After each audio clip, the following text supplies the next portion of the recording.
Hi everyone, thank you for joining me. So I said that I would show you my made Matchbox 1/72 aircraft kits that I have on the shelves. Before I start, I just want to say a huge thank you to those who viewed, commented, liked my Bristol Beaufighter video. I have been posting videos on YouTube for 9 years. I've got well over 1,000 videos on my channel, and the response to that video I have never seen before. It was amazing, so thank you very much. So let's start with this chappie. This is the Hawker Fury PK1 from the Matchbox catalogue reference. About 20 years ago I had a phase of going through doing World War I and interwar year aircraft, silver wings like this one, and so that is from back then. As you can see, it is rigged. I just took my time over my models then. At the moment I'm just having a lot of fun of putting them together and painting them. So that's the first one. Next we have the Armstrong Whitworth Siskin 3. This was PK25, and as I say, this is from way back when I was doing the interwar year planes. You'll have to forgive the dust on some of these. The brush I can't quite get between the rigging in order to clean them up. So that's that one. Next is the Gloucester Gladiator, which was PK8. I built this for my dad, and when he passed away I hunted it out and found it in a box of kits that he'd made himself. Unfortunately it was damaged, so I've just made some struts out of cocktail sticks to put on there for the moment. I didn't rig this one, so this was only like about 10 years ago or something like that. So on to the next one. I've had to pan out a bit for this one. This is the Supermarine Walrus, which was PK105. Again, sorry about the dust on this. As you can see, this one has been rigged. I used aftermarket decals on this because I wanted to represent the aircraft that was flown from HMS Birmingham, the cruiser during World War II. So that's what the decals on this represent. So here we have the Fairy Swordfish. This one is PK112. The story behind this one, as you can see, it's been rigged again. I was trying to build the newer Airfix Swordfish, and it was doing my fruit, and I wanted to build a swordfish, and so I bought, I don't know whether this was a Revell repop of the Matchbox Swordfish, because I knew that it was a much easier build. The decals on this, I believe, are again aftermarket, and they represent, again, if memory serves me correct, HMS Ark Royal. So yeah. Okay, the last one for the interwar years. This one's my biggest aircraft in the collection.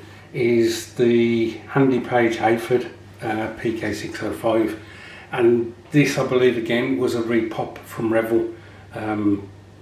So if you go on perhaps a site like Scalemates and look up the Matchbox kit that you're after, you may be able to find out if Revell did do a repop of it, and get one of those instead. It may be cheaper, I don't know. This one's got a bit of battle damage. As you can see, the glazing on the front of the nose is missing, and also there's a machine gun missing on the front as well. Again, fully rigged. I've had this for many years, and it was just a joy to build from what I recall. So that's the last of the interwar aircraft. We'll move on now to World War II stuff. Okay, so this one doesn't really need any introduction. As I mentioned, this is the Beaufighter that you all responded to. PK103, and this is the latest addition to my collection. So this one is the UC64A Norseman PK125. I got an idea that it was a Norseman that the big band leader Glenn Miller was being transported in when he disappeared over the channel. I think I recollect that correctly. Nice little kit to put together, something a bit different, being more of a transport cargo aircraft as opposed to fighter or bomber.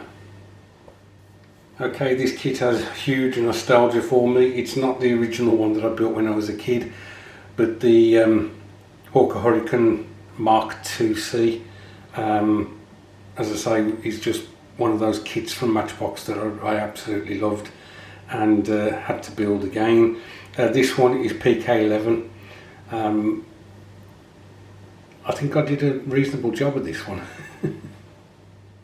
Just to add, when I said that we were moving on to the World War II stuff, obviously I'm aware that the Swordfish and the Walrus did serve in World War II.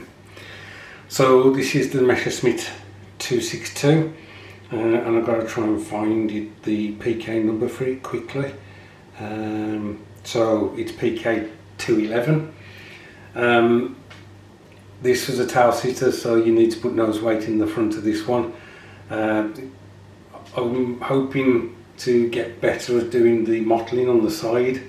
I feel that it doesn't quite work, and if you recall from my video of this one, the paints I used weren't the actual colour call-outs. I just decided to use paints that I've got, but still it's a nice representation, and I'm just over the moon to have this in the collection. So this one's PK 120, Boston Havoc Mark IV, or a Havoc A20C you could build this as. You can see that the turret in the middle there, the glazing's fallen off. It fell off when I was bringing it to show it you. So I have got it safe, I just need to repair it. This, I had a bit of an accident with this kit as well. I put far too much weight in it. So when I put it on the, it used to have its undercarriage. When I put it on its undercarriage, they just snapped. I really did go over the top. So that's just a lesson learnt there, that just put enough in, don't be excessive with it. The stand technically should be further back, but because of the nose weight, I had to move the slot for the stand forward in order for the aircraft to balance better on it. So that's that one. So this one is the Grumman Hellcat PK18. Again, a huge amount of nostalgia building this one. Had it when I was a kid. Not that it's the right time period, but I think I was building this whilst watching Tora, when that was on the telly most Christmases, and so I was building kits whilst watching that. Quite possibly I was building the Matchbox Zero as well. Okay, just two models left, and both from a bit more modern than what we've been looking at. Obviously we've got here now I can't remember whether it's the Bell Huey Cobra or the Huey Bell Cobra, but yeah, from the Vietnam War period. Again, built this as a kid, but never kept any of my models from way back then, so I've been slowly adding to the collection. This one was done, I don't know whether it was about 5 years ago or something like that, but a nice kit to put together, nice and simple. So the last kit in my build collection is this Westland Lynx in Royal Navy blue. I built this for the mother-in-law. I believe she had a helicopter flight, and so I was building kits to give to the people. It meant that they didn't have to stay on my shelves, and so I bought her. I built the Lynx for her. I built for the father-in-law the Airfix graph spray. So when the father-in-law passed away, the mother-in-law had to move out of the house, and I asked if I could have this and look after it, and she said yes, so that's how it's ended up back in my collection. Anyway guys, that's it. I don't know how many is there. I think there may be about 15. I have as many in the loft to build, and I'm raring to get them built, to be honest. Up there I've got the Wellington. I know that I've got the Voodoo, Messerschmitt 109. I've just got at least another 15, and I have asked Father Christmas if he would kindly send me a couple more, so fingers crossed I'll get those. Thanks ever so much for watching. I hope you enjoyed that, and look after yourselves, and I'll catch up with you soon.